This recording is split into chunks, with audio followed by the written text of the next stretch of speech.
After a painful seasonal rot, bizarre live-action movies, and whatever the heck they thought they were cooking up with that horrible sitcom, The Fairly OddParents finally has a surprisingly good reboot. So today we're ranking the characters of both the original series and A New Wish from good to evil. And as usual, we'll be starting with the most pure-hearted characters and working our way down to the most evil.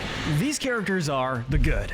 And we just have to give the gold medal of good to the Crimson Chin. His first appearance saw him falling into an existential crisis due to being told he's a comic book character. I have to go back and be fictional. Essentially making his arc that of Gummy Goo from Digital Circus 20 years earlier. Thankfully though, the Crimson Chin has a much happier end to his crisis. It's only when Timmy puts himself in mortal danger as Cleft, the boy Chin Wonder, that the Crimson Chin finally realizes that although he's fictional, he's real to everyone inside the comic who needs his help. From that point on, the Crimson Chin returns to fighting all sorts of evil and crime and protecting the city of Cincinnati. And he sometimes tackles threats in the real world. The Chin embodies the values of truth, justice, and heroism more than anyone else. So he has to take the top spot. But moving straight into A New Wish, the silver medal of good goes to Hazel's teacher, Mr. Guzman. Now, those of us who grew up with the original series were skeptical of the new teacher.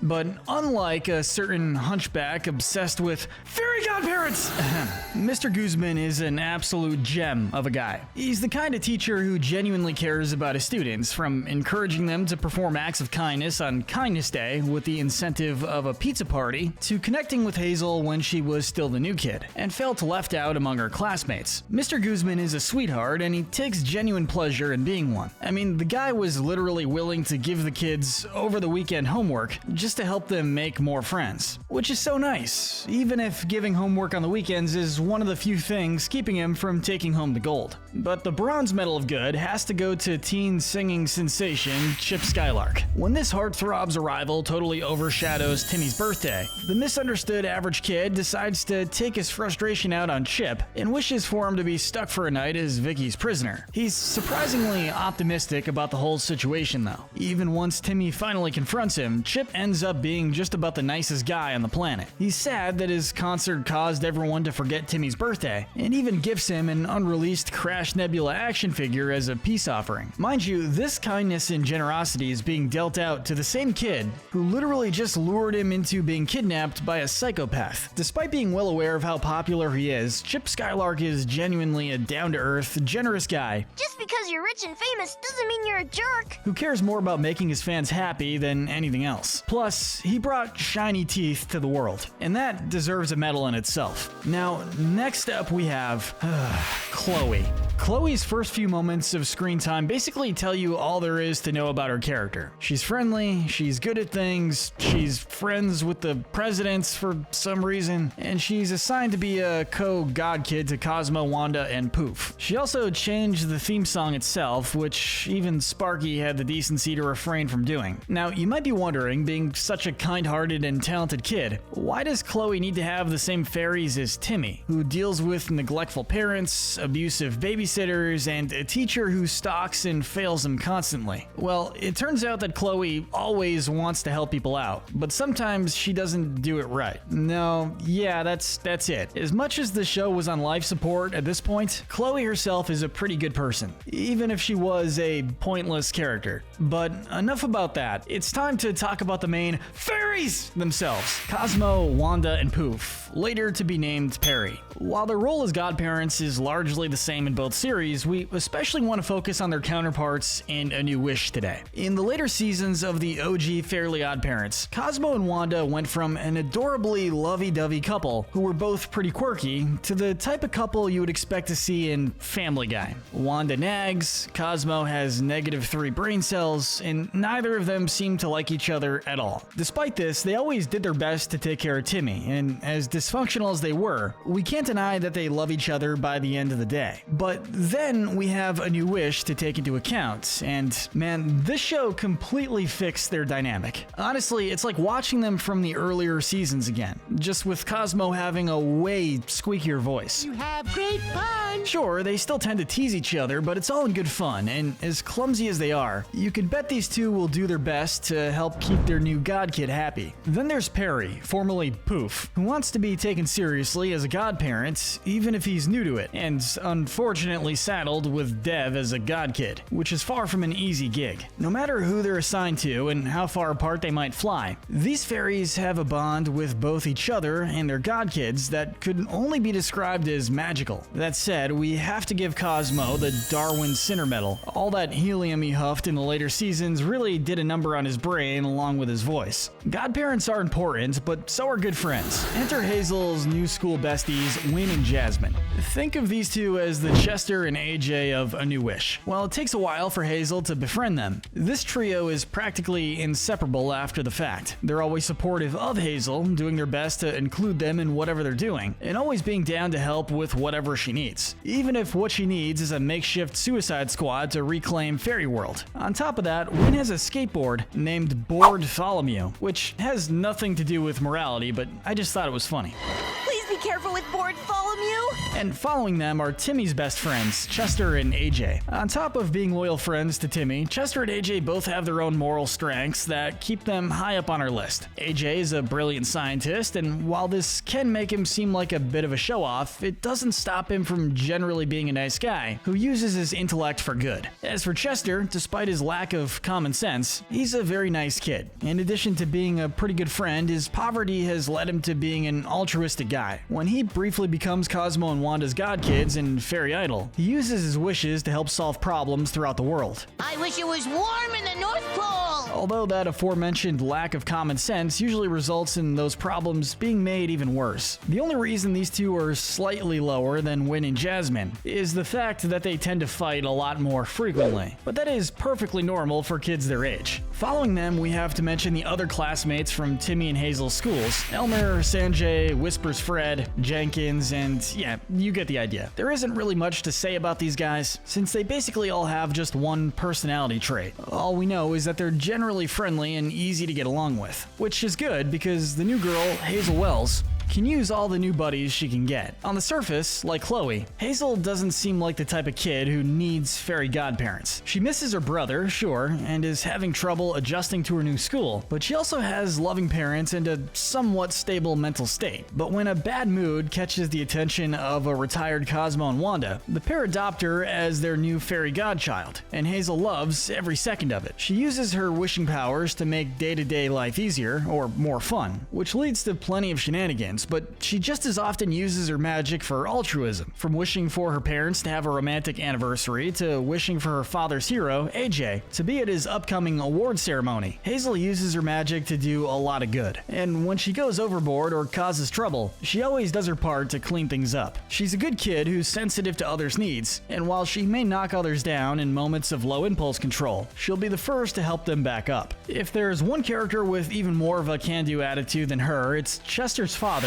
Bucky McBadbat. He may not be good at baseball. Well, okay, he's absolutely horrible at baseball. But Bucky here is a surprisingly great dad. Despite being incredibly impoverished, Chester is a genuinely happy kid, and that's likely due in large part to his father being attentive and caring, always making time for his son and doing his best to provide for him, both physically and emotionally. Even if he's a loser on the baseball field, he's an absolute winner as a dad. Played by the late great Adam West, Dimsdale's local sorta kinda hero, Catman, is very unhinged, to the point that this delusional TV star has to have nurses subdue him with tranquilizers to stop him from causing too much damage to the city. He does rescue Timmy from Vicky's clutches twice in just his first appearance though, so his heroism isn't all talk. For all the chaos Catman causes, both for himself and others, he's always genuinely trying to do good, and oftentimes he does actually manage it.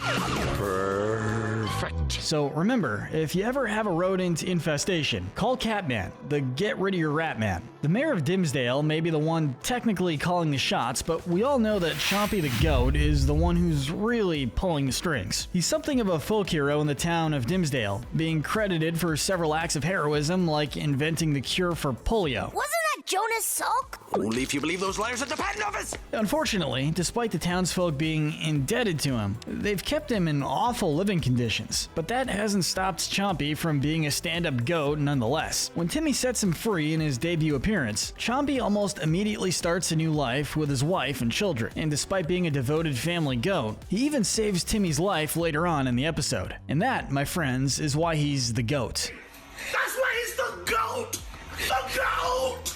The GOAT! But if you're looking for a more metaphorical goat, look no further than Angela and Marcus Wells. Unlike Timmy's parents, who, in all honesty, are just horrendous, Mr. and Mrs. Wells are surprisingly well-adjusted people and parents. While they're often busy with work, to the point where it sometimes keeps them from doing anything on their anniversary, they at least don't neglect their daughter or anything. In fact, they always make sure to spend plenty of time with her. Angela will always reassure her daughter with her counseling skills, and Marcus is super protective, apologizing if he's even a minute late to pick her up. They're about as far from Timmy's folks as you can get in terms of quality, and needless to say, that is very much a good thing. But let's get back to the bucktooth boy himself, Timmy Turner. While Timmy is a character everybody envied as a kid growing up, I think we all owe him an apology for that. Sure, he has magical fairy godparents, but you have to remember the reason for that. His parents are almost never around, and they're pretty neglectful even when they are. He's often left with a demon for a babysitter, has an absolutely insane teacher with a vendetta against him, and even has his very own stalker. The fact that he's been given fairies pretty much speaks to how miserable his life is. And it also explains why most of the things he wishes for are selfish, dangerous, and don't have much thought put into them. So why are we ranking him so high? Well, while most of his wishes are self-serving, Timmy always does what he needs to in order to clean up the messes he makes. On top of that, he makes plenty of selfless wishes as well. Like when he wished for Chesker to be the greatest baseball player of all time, or even lent out his fairies to Tootie for a day, who is, in fact, his aforementioned stalker. Timmy makes a lot of mistakes that put people in danger, but thanks to his magic little fish, who grants his almost every wish, he's able to learn whatever lessons he needs while he puts the world back together. All that is to say, he is a good kid. And the next character on our list is not Timmy Turner. And for those of you listening from a different tab, no, that's not just the intro. It's the one side character from A New Wish who looks very suspiciously like Timmy Turner. He seems like a nice enough dude, even if it's hard to believe that it's not our favorite bucktooth kid. But if that were Timmy, we all know he'd have a cool pink hat on, so I guess it makes enough sense. If you're an anime fan, this next one's for you. Kenyuth is one of the many one-off characters from A New Wish, brought to life from Hazel's favorite manga, Prime Meridian Love. If you're like me and this guy's voice sounded weirdly familiar, well, they even got an anime voice actor for him. This guy has the same VA as Crollo. My, this is a small world. That's some dedication, but thankfully, he has a better head on his shoulders. He's a sweet, heroic guy who's more than happy to help the people around him with whatever he can, no matter how confusing the world can be to him. Barry the Baryonyx is up next. And similarly to our last entry, Barry is brought to life when Hazel wishes for a new companion. Only instead of an anime crush, Barry is born out of seemingly every kid's desire to meet a real live dinosaur. He's a chill guy all around, even if it takes him some time to find his place in the modern world. But once he finds it, he goes full throttle and even uses his talent as an electrician to help take Fairy World back from the Anti-Fairies. Moving on to Danky, a trash monster who only has sentience because Cosmo and Wanda misheard one of Hazel's wishes. And what can we say about Danky? Danky loves trash. Danky! Love trash! Sorry, that's Danky love trash, and that's it. It might sound bad for the environment, but worry not. Danky just loves eating trash, which means he's always on an eco-friendly attribute. And we'll give him one of the most respectable gluttony sinner medals we've ever handed out. I mean, the guy went to space to get his fix. That's commitment, both to the environment and to his own appetite. And that's the last of A New Wish's guests for now, so let's move on to, oh boy, Sparky.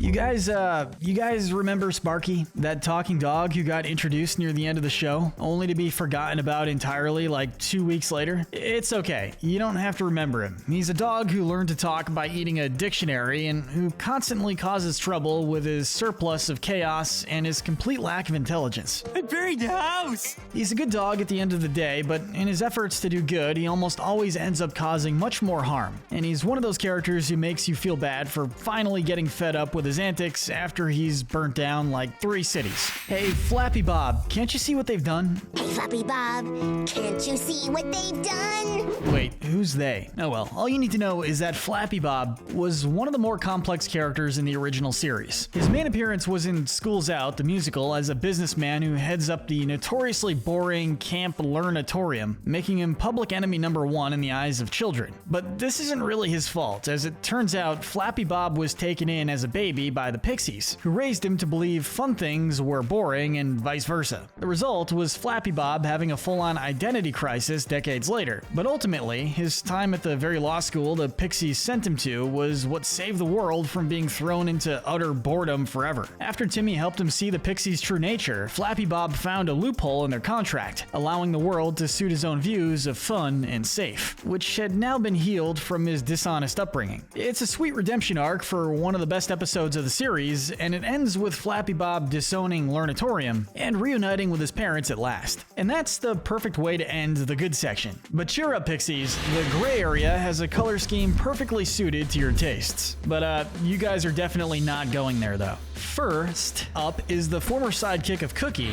Fratric.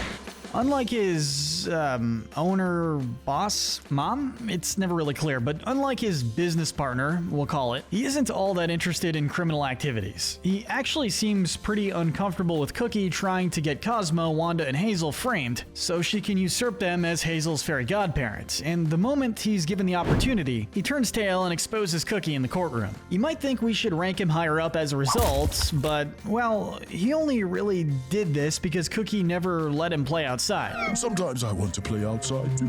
There's nothing wrong with him standing up for his rights, of course, but the fact remains that up until this point, he was generally okay with going along with Cookie's schemes. But let's move on to Patty the Party Possum. When Hazel brings Wynn's favorite mascot to life to elevate their experience, Patty comes alive and, man, is she ready to have some never-ending fun with her new friends. The thing is, when Patty says the party never stops, she means it. Never stops. Or at least she did mean that until Hazel pointed out the fact that they'll still be friends once they leave the playground. That doesn't justify her terrorizing the kids to keep them on the premises, but she wasn't malicious or anything. She's just a newly sentient possum trying to figure out how friendships work. She seems chill with not Timmy though, so that's nice. The first aliens on our list, and oddly not the last, the Piaz are up next. These intergalactic negotiators show up whenever the peace is threatened, or whenever Deb is being a petty little schmuck and threatening a pizza party. Same difference. They're masters of psychological manipulation, usually, using their skills to come to whatever agreement is needed to maintain peace. But unfortunately, their own code of law states that if they're out-negotiated, they have to switch sides to whoever convinced them,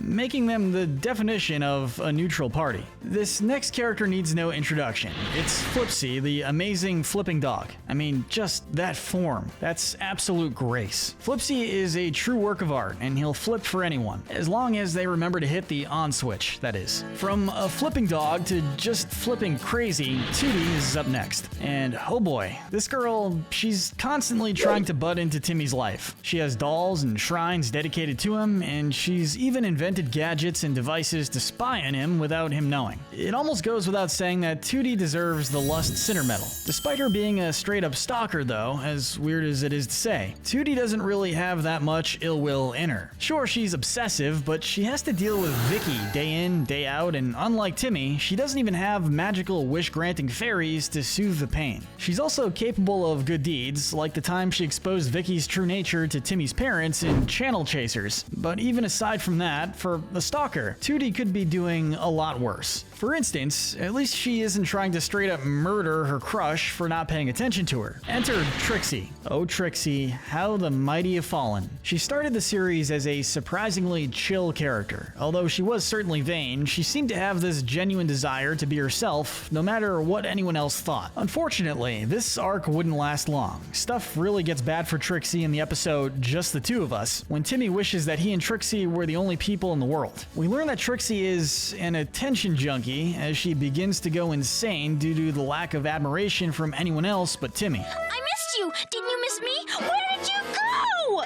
And that's a surefire ticket to the Pride Sinner Medal, as well as a spot in our gray area. And right behind Trixie, we have her friends, Veronica, Tad, and Chad. Think of these three, like Trixie, as the quintessential popular kids of Dimsdale Elementary. The main difference, of course, is the fact that they don't really have that extra layer of depth to them. That is, unless you count Veronica's absolute obsession with Trixie, which definitely goes deeper than any non-psychologist could ever unpack. Chet You Betcha and Tina Cherner, news anchors of the OG series and The New Wish, are next. Anytime something significant happens in Dimsdale or Dimadelphia, you can bet on Chet or Tina to pop up, be it on a TV or in person. There's really not much else to say about these two at all. They're like a little egotistical, I guess, but compared to the absolute insanity we're going to be getting into further down the line, it really isn't much to be concerned about. Father Time, the character, obviously, not the episode, is our next addition to the list. Whenever there's a time-related wish, you can count on Father Time to pop up. Honestly, this guy is the definition of a man who's just doing his job, despite him leaving some pertinent information about time wishing out from time to time. He's also not malicious about it, which makes him one of the most neutral parties on the show. The same can be said for the mysterious, ever-elusive bane of Mr. Turner's existence, Dinkelberg. Dinkelberg. Sure, some would point out that Dinkelberg seems like a totally nice guy on the surface, even if he's kind of a show-off, which amps Mr. Turner's envy up to 11. It's time to expose Dinkelberg for the monster he really is. He's genuinely a decent guy. In one episode, he even pretended to be a full-on supervillain just to make Timmy's dad happy. You mean I was right? Yay! No, wait, that's bad. Boo! You might think that makes him worthy of a higher spot, but no. No. Are you kidding me? There is no way Dinkelberg is a good guy. We may not have proof, but he has to be hiding something. Timmy's dad would never just use his neighbor as a scapegoat for his own incompetence as a person, worker, and dad, right? We're out of milk! Dinkelberg has gone too far this time! Alright, let's just keep Dinkelberg out of the rest of this video. Otherwise, I might have to call Dr. Rip Studwell, Fairy World's #1 doctor, or at least he's a doctor in Fairy World. I don't know about the others, but I can't imagine the guy who's willing to put his patients on the back burner for a quick 18 holes of golf. Oh, right, the part about you. Is the best medical practitioner there is. Still, Dr. Rip Studwell, has done some good work for the denizens of Fairy World, even if he seems to care much more about looking cool overall. The majority of the holiday-themed fairies are up next. The April Fool, the Easter Bunny, and Cupid. These four all take pride in their roles as holiday mascots. So when Timmy's Christmas Everyday Wish takes all their time and the spotlight away from them, they're ready to go as far as to kidnap Santa and blow him away to the non-existent day of February 33rd to stop Christmas for good. To their credit, they do ultimately realize the error of their ways and let Santa go free. But kidnapping and attempting exile of the jolly fat guy is still a pretty tough fall from grace to climb back from. Now, taking a brief break from his roller coaster of morality is Dev Dimmadome. Dev here might seem like an arrogant, selfish, rich jerk, and that's because he is. But he's not like this out of sheer malice. Rather, it's a way of acting out because of his father not having any genuine love or care for connecting with him. You're mean and manipulative, just like your father. I'm not saying that justifies Dev lashing out at his classmates, though, which is a very common and concerning pattern with him. But while he can be simply mean, his worst deed is undoubtedly in the Season 1 finale, where he tries to take over Fairy World in an attempt to let the chaotic Anti-Fairies rule the world. The only thing keeping Dev from falling any lower is that he does seem to have some good deep down in him. Like deep, very deep down. Deep down, like deep. manages to befriend Hazel on and off and genuinely seems to enjoy her company when they get along. Despite his disdain for Perry's need to go by the rules, it was the fact that Perry was about to explode due to magic backup that convinced Dev to set him free, doing the right thing and losing his brand new fairy in the process. Hopefully this is just the start of a redemption arc for Dev, because despite his flaws, we do feel for him, and we do believe that he's a good kid deep down. Like deep down. Jorgen von Strangle is another character who needs no introduction. As Fairy World's most powerful fairy, he rules the realm with an iron fist and shows no mercy to rule breakers. Or, okay, he shows minimal mercy to rule breakers. Believe it or not, Jorgen can actually be compassionate at times. Even in the reboot, where after Foray's brutally honest testimony against Cookie, Jorgen sentences him to 10,000 years of recess, finally granting him the freedom he desperately wanted. And let's not forget the time he cried during Cosmo and Wanda's heartfelt love song in School's Out. But as sweet as this is, it's the exact sort of thing that makes Jorgen a difficult character to rank. For every episode where he's tearing up at a love song or scrolling donkey pictures in the tub, what? There's another where he's relentlessly abusing weaker fairies like Binky, or trying Cosmo and Wanda for crimes with the intent of brutal punishment. Fairies fear this man for a reason, and while he's not a villain, he can be a massive jerk more often than not. But if nothing else, he does have that heroic, sensitive side to balance it out, which is more than we can usually say for Mama Cosma. For some unexplained reason, she can't stand Wanda and hates that Cosmo married her or loves her at all. From her very first appearance, she's shown trying to break the two of them up by any means necessary. She does soften up eventually, especially after Poof is born, but she still doesn't support her own son's marriage for no apparent reason, which makes her one of Fairy World's most unpleasant residents. Mark Chang is the alien prince of the planet Yugopotamia. His home planet is the exact opposite of Earth, a place where they revel in all things nasty, mean, and unpleasant, and everything cute and fun is considered dangerous and deadly, including flowers, hugs, and chocolate. Mark makes his first visit to Earth when Timmy wishes for a real alien to attack his house as part of a game with Chester and AJ, and their dynamic understandably gets off to a rocky start. I'll be back to suck your brains out in a moment. Later. Nonetheless, Timmy and Mark's relationship improves after Timmy helps Mark to defeat his enemies, the Giggle Pies, and to escape from his evil arranged bride, Princess Mandai, not Mandy. After which Mark decides to settle down on Earth to live a normal life. We're sort of willing to forgive his brain-sucking, death-dueling, planet-destroying tendencies because it really isn't his choice to do any of those things. It's literally a result of his biology, and he does genuinely care for Timmy, his royal parents, and Vicky, unfortunately. The not-so-honorable mayor of Dimsdale is up next. Dimsdale apparently has no term limits because the mayor has been running the town since the 70s. Unlike the town mascot, the mayor is anything but a hero. He's incompetent, easily bribed and blackmailed, and sometimes just a straight-up dictator. Who said that? Vicky always inexplicably manages to have some sort of dirt on him, forcing him to do as she wishes in episodes like Vicky Gets Fired. Here, Vicky exposes to Chompy that the mayor enjoys eating goat meat, leaving the position open for her to seize power. Judging by the actions she takes as the new leader, like enslaving the entire population with ape soldiers, the mayor holds way more power than he has a right to. If this mayor was as evil as someone like Vicky, the consequences would be absolutely disastrous for the town of Dimsdale. Thankfully, the mayor isn't pure evil or anything, he's just incompetent and indifferent. Now, Doug Dimmadome, owner of the Dimsdale Dimmadome, is one of the most morally inconsistent characters in the entire show. This guy's only allegiance is to his wallet, and his morality shifts dramatically from episode to episode. Sometimes he's a big help to Timmy and to Dimsdale, and other times he's a maniac who tries to hypnotize the whole town with mind-controlling milk in order to make a profit. He does have a soft side, though. After Timmy inadvertently reunites Doug with his long-lost son, he helps the gang get to see Crash Nebula on ice. Aside from this, though, rarely does Doug do anything genuinely nice for other people unless he knows he can make money out of it. Still, he seems less like a full-on villain and more like a ruthless, greedy businessman who does have a heart deep down.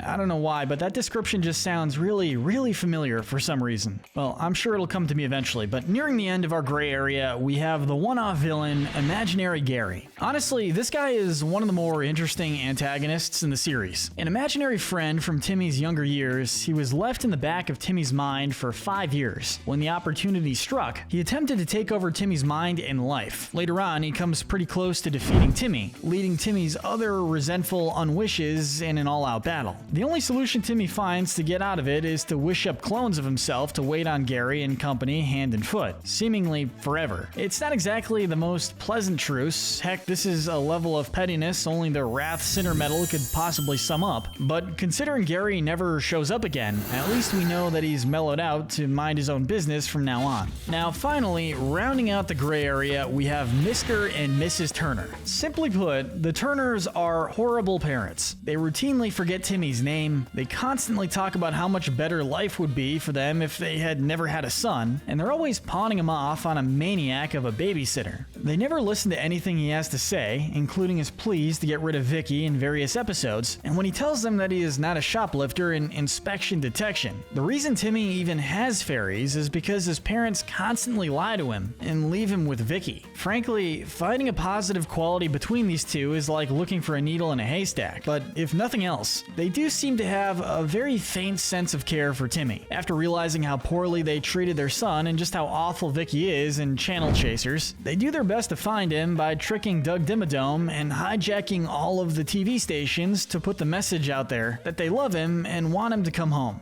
Definitely one of their better moments. They also help Timmy to defeat Crocker and Abra Catastrophe after realizing how often they lie to him and how much they really love him. They're terrible parents, without a shadow of a doubt, but they at least seem to genuinely love Timmy on some level, even if they're usually too selfish and or stupid to show it. And that's enough, albeit just barely, to keep them out of our final category. These next characters are the bad and the evil. And first up, we have the prototype Dev Dimmadome, Remy Bucksaplenty. Now, I'll give credit where it's due. The guy has a catchy name, but don't let that fool you. Remy is the typical spoiled rich kid who's snobby, arrogant, and generally just a jerk to everyone below his social class. Specifically Timmy, who Remy is jealous of as a result of him allegedly having parents that love him and godparents that spend time with him. At least one of those is true, to be fair. While Remy's parents are always too busy to give him any attention whatsoever, making him miserable. I guess the writers forgot the reason that Timmy has fairies in the first place because the two are pretty much in the same boat. But that doesn't stop Remy from trying to get rid of Cosmo and Wanda multiple times. My diabolical plan worked! He's basically a less fleshed out dev without most of his good characteristics. So we can't place him any higher, but we can place the Envy Sinner medal around his neck, though I doubt he'll appreciate it. Unfortunately, his fairy godparent didn't have much of a moral compass to guide him. Wandissimo makes Tootie look absolutely chill in comparison. She's at least a troubled child with a crush, whereas Wandissimo is a grown fairy who constantly chases after Wanda, a married woman who left him over 10,000 years ago, and will take absolutely any opportunity to try and win her back.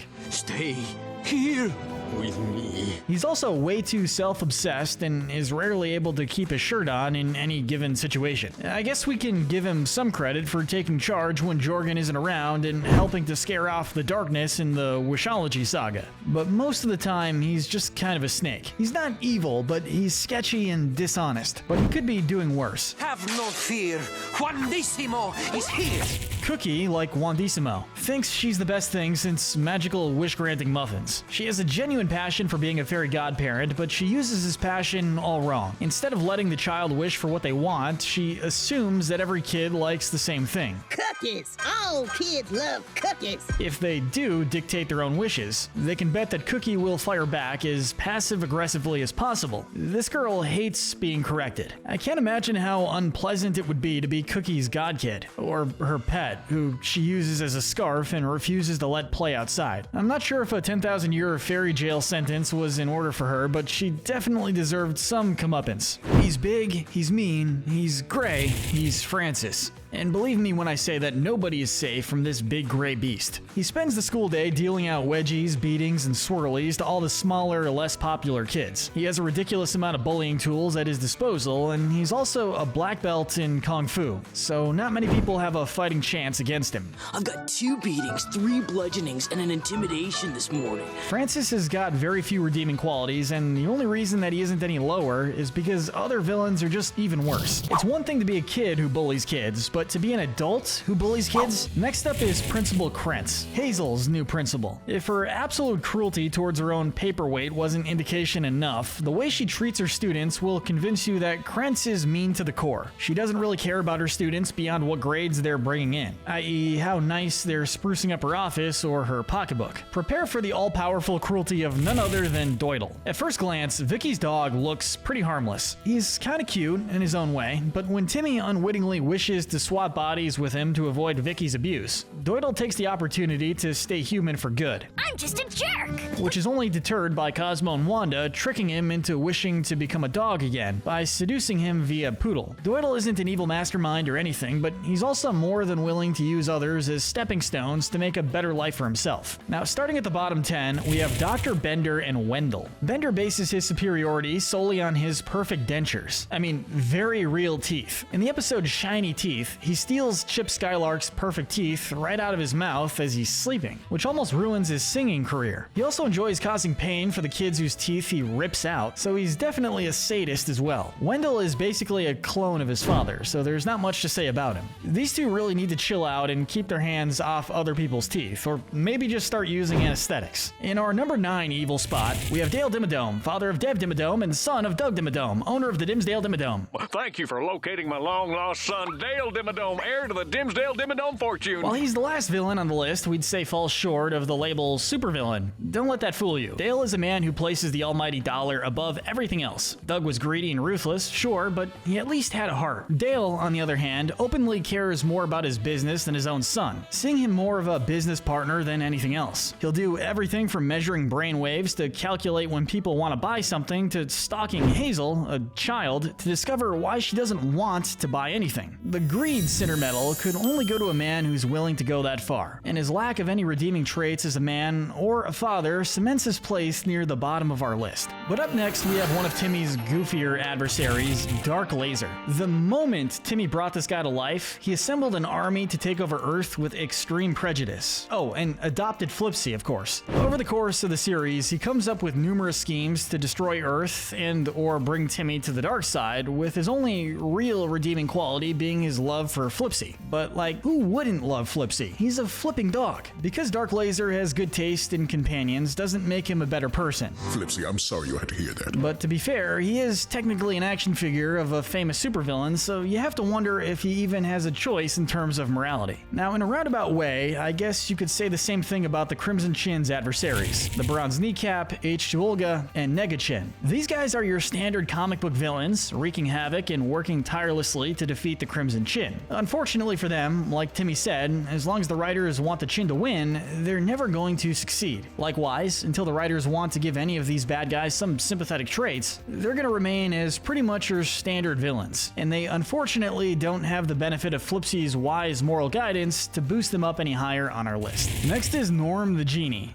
Both voiced by and named after the late great Norm Macdonald. Norm basically makes a living by screwing over other people. Everyone who rubs his lamp can expect their 3 wishes to bring them pain, misfortune, and misery, all because Norm gets his kicks by tricking people. Granted, some of the blame goes to the selfish or stupid wishes that people who find genies tend to make, but Norm readily admits that his main goal is to mess with people in order to free himself from the lamp. If you need me, I'll be, anywhere else. He has particular disdain for Timmy and tries to separate Timmy and his fairies on several occasions, sometimes to free himself and other times just to see Timmy miserable. He even tried to use Timmy's best friend, Chester, against him in Fairy Idol. Norm would likely be a more successful and evil villain were it not for his overconfidence. The guy's so sure that he can get himself out of that lamp, or at least screw someone else over, but he always ends up shooting himself in the foot, or magic genie ghost tail thing somehow. In our 5th most evil spot, we have the Pixies, a race of magical creatures who who love all things boring and dull. That's not so bad on its own, I guess. What is bad, however, is the fact that they force their love of boredom down others' throats, constantly scheming to reshape the world in accordance with their own views. Worst of all, they're willing to use children in their schemes. This is shown most memorably by their attempt alongside the Anti-Fairies to kidnap baby Poof at his birth, but we can't forget about their role as the big bads of School's Out, the musical. Here, they took Flappy Bob into their home and raised him to believe everything fun was boring, and vice versa, ultimately planning to take over Fairy World and Earth alike to make them as boring as their own home. Landing just outside of our bottom three, we have one of the series' main antagonists, Mr. Crocker. On top of his love for giving out Fs to his students, Crocker is obsessed with proving the existence of fairy godparents. To his credit, Crocker is right about fairies being real, but the difference between him and a character like, say,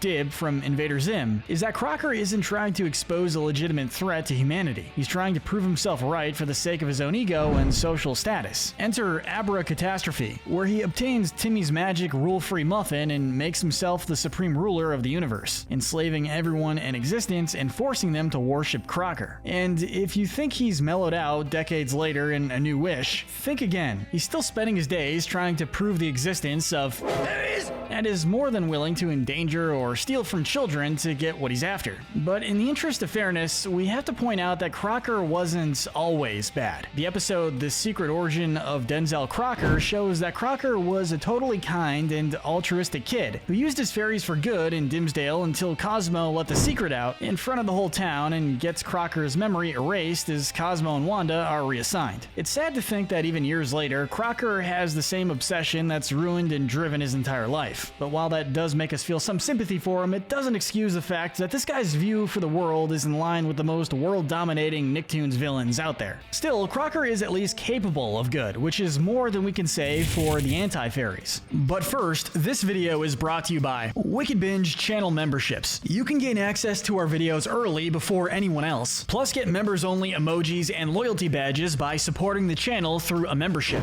These guys are the exact opposite of fairies. They are completely chaotic beings whose main desire is to cause mischief. Every year on Friday the 13th, they escape from prison in Fairy World to cause bad luck on Earth, which ranges from breaking mothers' backs to causing mass property damage. Their personalities are the reverse of their fairy counterparts, so Anti-Cosmo is an evil British genius, while Anti-Wanda is a dirty, idiotic redneck. Anti-Cosmo is the one to come up with the plan to kidnap Poof to use him for universal domination, which, of course, means the destruction of Fairy World and all the forces of good in existence. But speaking of Poof, let's not forget the infamous Foop, or Ireep. I like Foop better though, so we're gonna go with that. Foop is one of the most vengeful Anti-Fairies out there, constantly gunning for Poof and his family however he can, and in A New Wish, he's readily willing to jump into the void left by any godparent who leaves their post for a second to get some chaos back into the world. Now, the silver medal of evil goes to Princess Mandai. Her name's strange pronunciation fits her character quite well, actually. When Mark Chang left her at the altar, she went after her man in a fit of rage, and if anyone got in her way, well, I'll let you guess what would happen. Mandai is a villain through and through. She's cruel, ruthless, and only even wanted to marry Mark to cast him aside right off the bat, becoming the sole ruler of Yugopotamia. Mandai is a seriously twisted character who doesn't even have something adjacent to a redeeming quality. The only way you could end up even lower on this list is if you were a character so vile, so mean, so icky. Alright, stop pretending anyone didn't see this coming. There was never any doubt that Vicky is the most evil character in the Fairly Odd Parents. Vicky likes to mentally and physically abuse kids with no rhyme or reason, and has ever since she was at least 16. Even decades later in A New Wish, she gladly hijacks Dev's birthday party and turns it into a sweatshop to make cheap teddy bears. She might occasionally show something adjacent to humanity in desperate situations, but that isn't enough to redeem someone so twisted. She has so much malice and darkness within her that it has to take other forms once it leaves her. I always knew something evil must have crawled up there. And similarly, anytime Vicky shows anything other than pure evil, you can guarantee it won't last longer than 11 minutes. Vicky is one of the reasons that Timmy has Cosmo and Wanda in the first place, which makes her a sort of necessary evil for the show. But that also means she's pretty much the biggest source of evil in the entire world. The Anti-Fairies are chaotic, but they're literally born to be. Crocker is cruel and ruthless, but he's also mentally ill and usually gets his comeuppance, either by getting a beatdown or being locked up in a facility. On the other other hand, Vicky delights in torturing kids all across Dimsdale, and is willing to take over the town and the entire world when the opportunity presents itself. We've seen a lot of evil today, but if you're icky enough to torture children for fun and become a ruthless dictator, you've earned the gold medal of evil. Truly, she's icky with a capital V.